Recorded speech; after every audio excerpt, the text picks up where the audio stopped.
Αδελφοί και αδελφές μου εν Χριστώ, έχουμε να σας πούμε μια έκτακτη είδηση σοβαρή και επίγουσα. Ολόγραμμα Άη του Ιησού εξομολογεί πιστούς και προκαλεί σφοδρές αντιδράσεις. Deus in machina, ο τεχνητός Ιησούς, από την εικόνα του Ιησού στον εικονικό Ιησού. Η παραδοχή της Δύσης ότι απέτυχε στην προσευχητική επικοινωνία με τον Χριστό. Μια μη θεωμένη θεολογία, αποπνευματοποιημένη αποκομμένη, αναζητεί διαδικτύωση μαζί του. Από το καθομοίωση στο καταπροσομοίωση, από την ένωση με τον Χριστό, στην καλωδιακή ένωση με εκείνον, σε μηχανική υποστήριξη. Η θρησκεία στη Δύση πνέει τα λύστια. Το παρεκκλήσι του Αγίου Πέτρου στη Λουκέρνη συνεργάστηκε με το ερευνητικό εργαστήριο Immersive Realities του Πανεπιστημίου HSLU για αυτή την πειραματική εγκατάσταση. Όσοι επισκέπτονται την παλαιότερη εκκλησία της Λουκέρνης, στην Ελβετία, μπορεί να βρεθούν προεκπλήξεως όταν τους υποδέχεται στο εξομολογητήριο ένα ολόγραμμα με τεχνητή νοημοσύνη, που δεν είναι άλλο από τον ίδιο τον Ιησού Χριστό. Το παρεκκλήσι του Αγίου Πέτρου στη Λουκέρνη συνεργάστηκε με το ερευνητικό εργαστήριο Immersive Realities του Πανεπιστημίου HSLU της πόλης για αυτή την πειραματική εγκατάσταση τέχνης, η οποία έχει ως στόχο να εγείρει ερωτήματα σχετικά με τις ευκαιρίες και τους κινδύνους που συνεπάγεται η χρήση της τεχνητής νοημοσύνης στην ποιμαντική φροντίδα. Οι άνθρωποι μπορούν να αλληλεπιδράσουν με ένα ολόγραμμα που αναπαριστά τον Ιησού, το οποίο φέρεται να απευθύνεται στους χρήστες με το «Ειρήνη σε σένα, αδελφέ», ανεξάρτητα από το φύλο του ατόμου, και να τους ενθαρρύνει να συζητήσουν ό,τι απασχολεί την καρδιά σου σήμερα. Η εγκατάσταση φέρει τον τίτλο «Deus in machina» και σχεδιάστηκε από τους Φίλιπ Χάσελμπάουερ και Αλιώσα Σμόλιτς από το Immersive Reality Center στο Hochschule Luzern, μαζί με τον Μάρκο Σμιντ, ο οποίος είναι θεολόγος στην ενορία. Ο τίτλος της εγκατάστασης «Deus in machina» υποδηλώνει τη θεϊκή παντογνωσία και σοφία. Είναι σκόπιμα προκλητικός, δήλωσε ο Μάρκο Σμιντ από το παρεκκλήσι του Αγίου Πέτρου.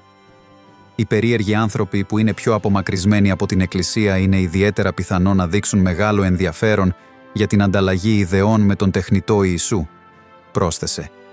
Σε μηχανική υποστήριξη, η θρησκεία στη Δύση πνέει τα λύστια. Το πρόγραμμα ενθαρρύνει τους ανθρώπους να σκεφτούν κριτικά για τα όρια της τεχνολογίας στο πλαίσιο της θρησκείας, σύμφωνα με την ομάδα, η οποία επέμεινε ότι η τοποθέτηση της εγκατάστασης σε ένα εξομολογητήριο ήταν μια πρακτική απόφαση που αποσκοπούσε στην ενθάρρυνση στιγμών οικειότητας με το ολόγραμμα. Πράγματι, σε περίπτωση που αναρωτιέστε, οι συνομιλίες με τον AI Ιησού, ο οποίος μπορεί να μιλήσει 100 διαφορετικές γλώσσες, δεν μετράνε ως εξομολόγηση. Παραφροσύνη συνομιλώντας με το άβαταρ ενός εικονικού Χριστού που αντικαθιστά την εικόνα του Χριστού. Σκηνή που θυμίζει θρησκευτικό ντελήριο από το φιλμ «Δαμάζοντας τα κύματα». Ο Σμιντ δήλωσε στο Swissinfo ότι το πρόγραμμα τεχνητής νοημοσύνης εκπαιδεύτηκε χρησιμοποιώντας ιερές γραφές και θεολογικά κείμενα από το διαδίκτυο, αφήνοντας ανοιχτό το ενδεχόμενο να προσφέρει βιβλικές ερμηνείες ή πνευματικές συμβουλές που έρχονται σε αντίθεση με τη διδασκαλία της Εκκλησίας. Ωστόσο, υποστήριξε ότι σε όλες τις προηγούμενες δοκιμές οι απαντήσεις του τέριαζαν με τη θεολογική άποψη της Εκκλησίας του Αγίου Πέτρου. Λαμβάνοντας υπόψη ότι τα συστήματα τεχνητής νοημοσύνης ακολουθούν αλγορίθμους που έχουν επινοηθεί από τρίτους, το ζήτημα της διαδικασίας λήψης αποφάσεων είναι ένα ενδιαφέρον πράγμα που πρέπει να εξεταστεί, καθώς και οι ηθικές συμβουλές που δίνει. Η Εκκλησία είναι ενήμερη γι' αυτό και η εγκατάσταση θα κορυφωθεί με την παρουσίαση και τη συζήτηση των αποτελεσμάτων του έργου, η οποία θα πραγματοποιηθεί στις 27 Νοεμβρίου. Τούτου λεχθέντος, αυτό δεν έχει σταματήσει τις αντιδράσεις στο διαδίκτυο, με πολλούς να βρίσκουν το όλο θέμα είτε γελίο είτε πολύ προσβλητικό. Αν παρατηρήσετε ότι λείπω για λίγες μέρες και μετά ακούσετε για μια πυρκαγιά σε μια εκκλησία στην Ελβετία, σίγουρα δεν είχα καμία σχέση με αυτό. Αστιεύτηκε ένας χρήστης.